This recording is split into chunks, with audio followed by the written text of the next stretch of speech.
오늘의 헤드라인입니다. 정부가 강원도 동해안 일대의 산불 피해 지역에 재난 사태를 선포했습니다. 강원도 고성과 속초에서 발생한 산불은 주불 진화가 완료돼 잔불 정리를 진행 중이지만 불씨가 다시 발화할 가능성도 있어 아직 안심하기 이른 상황입니다. 이번 고성 산불이 크게 확산한 건 강한 바람 때문이었습니다. 특히 서풍이 태백산맥을 넘으면서 강해지는 양간지풍이 산불의 세기를 키웠다는 지적입니다.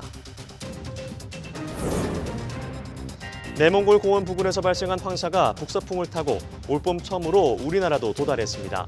황사는 낮 동안 한반도에 계속 유입돼 전국 미세먼지 농도가 나쁨 수준까지 치솟겠습니다.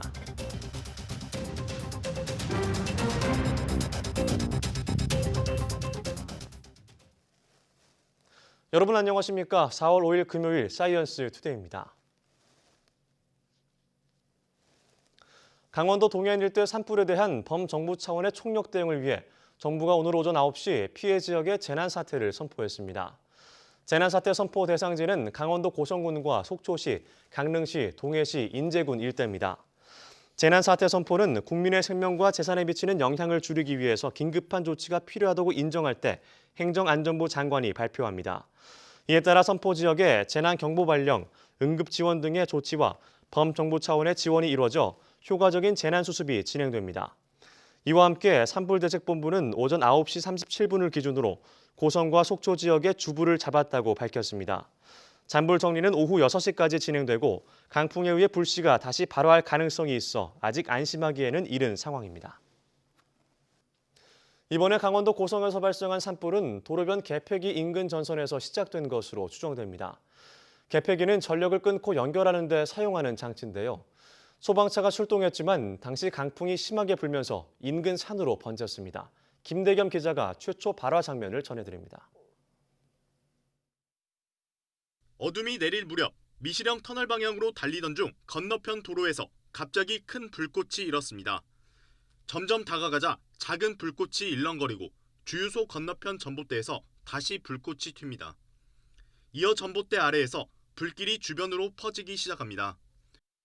그 스파크가 갑자기 막 펑하는 소리가 이제 막 터지면서 변전기 같은 거 같았었는데 터지면서 이제 불이 나기 시작해가지고 처음에 이제 119에 바로 신고를 했고요. 불똥이 강한 바람을 타고 도로에 흩날리자 지나던 버스가 비상등을 켜고 멈춰섭니다. 이후에도 폭발이 계속되고 많은 불똥이 주유소까지 날아왔습니다. 차량들이 불안하게 통과하는 가운데 불은 도로를 따라 100여 미터나 떨어진 주유소 근처까지 번졌습니다. 신고를 받고 소방차가 왔지만 불길이 퍼지는 것을 막지 못했습니다. 사람도 이제 거의 제대로 서 있지도 못할 만큼 바람이 많이 불다 보니까 이제 불길이 많이 번져 있었고 소방차에서 이제 물을 뿌리는데 그때도 바람 때문에 많이 지나가는데 많이 애를 먹었던 걸로 봤었거든요. 한전과 소방당국은 개폐기에 연결된 전선과 외부 물질이 접촉해 불꽃이 발생했을 가능성 등 정확한 화재 원인을 파악 중입니다.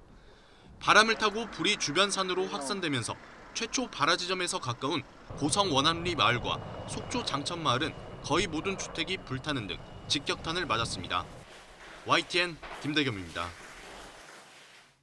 고성 산불이 크게 확산한 것은 영동 지방에 불어닥친 강한 바람 탓이 큽니다.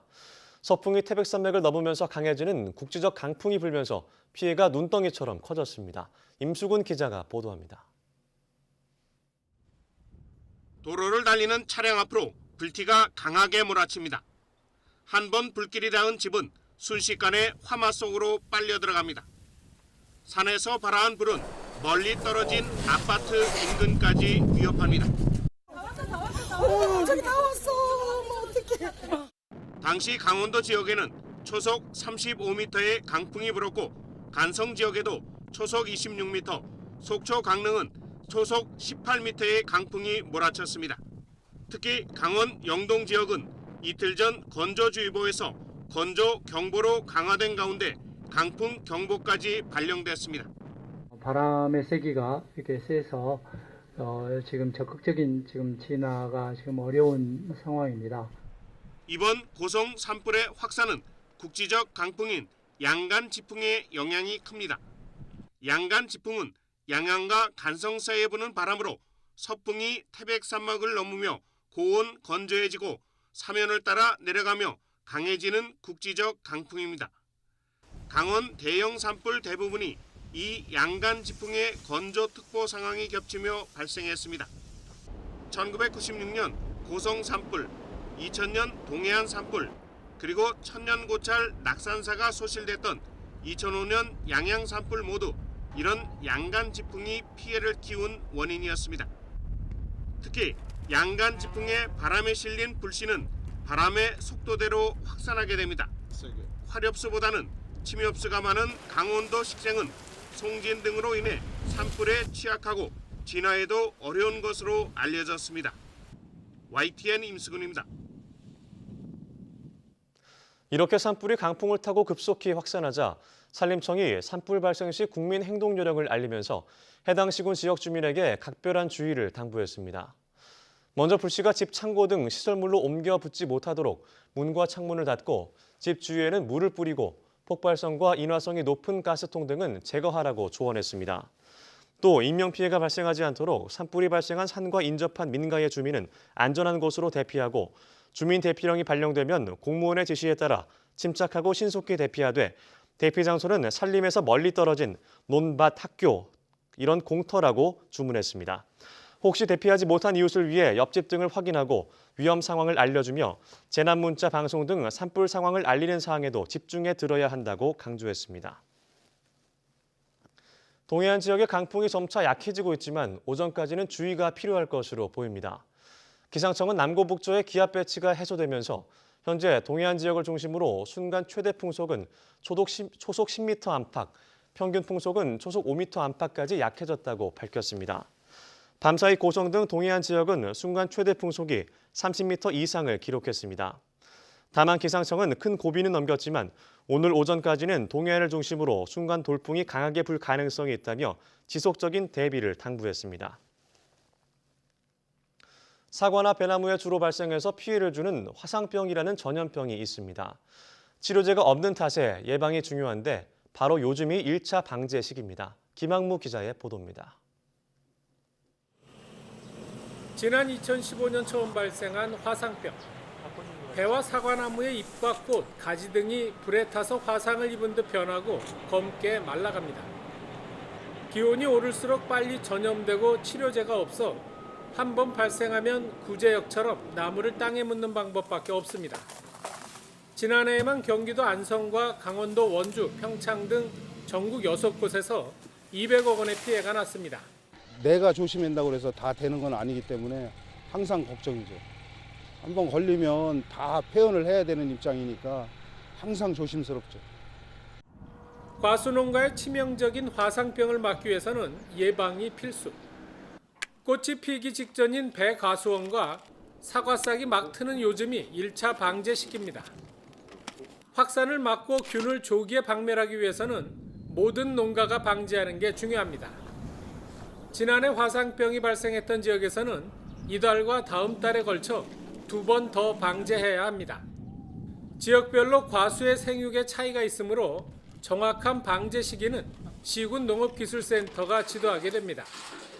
그럼에도 불구하고 4군데가 확산이 되었기 때문에 좀 더 철저히 방제를 해주기 위해서 4월 초까지 중점 방제 기간을 정해서 화상병 피해를 줄이기 위해서는 철저한 예방과 함께 병에 걸린 나무를 조기에 발견해 조치하는 게 무엇보다 필요하다는 지적입니다. YTN 김학무입니다.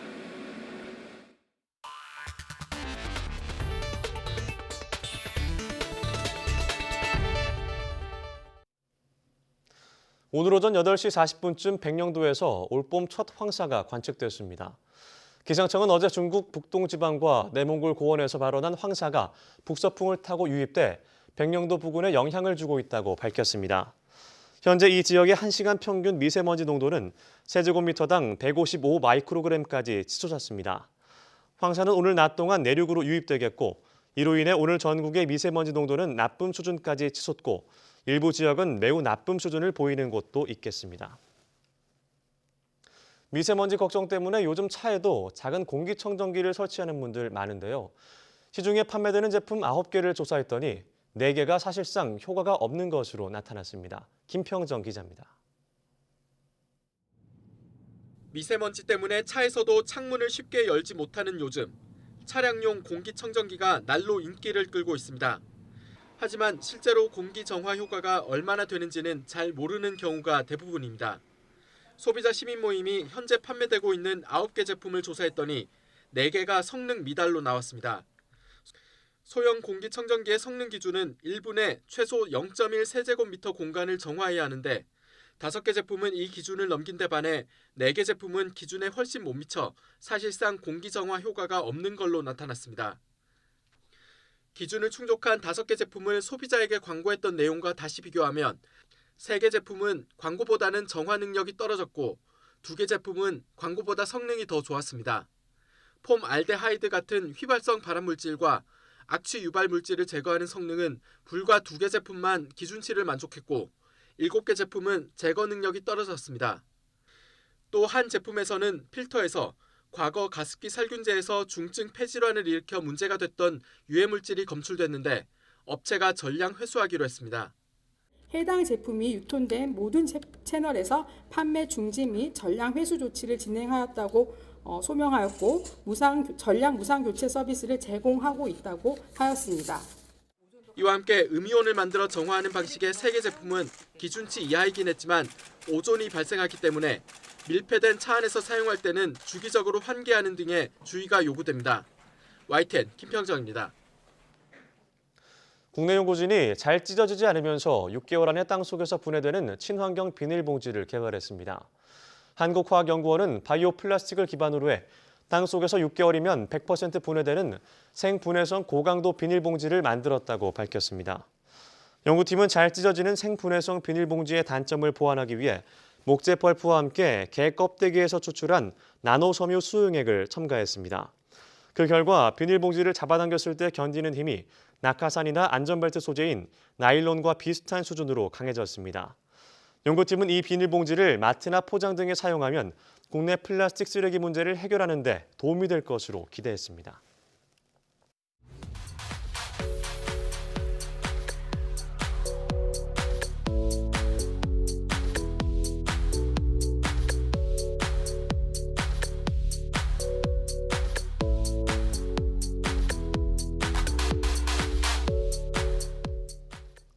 어젯밤 강원 고성에서 발생한 산불 소식 전해드렸는데요.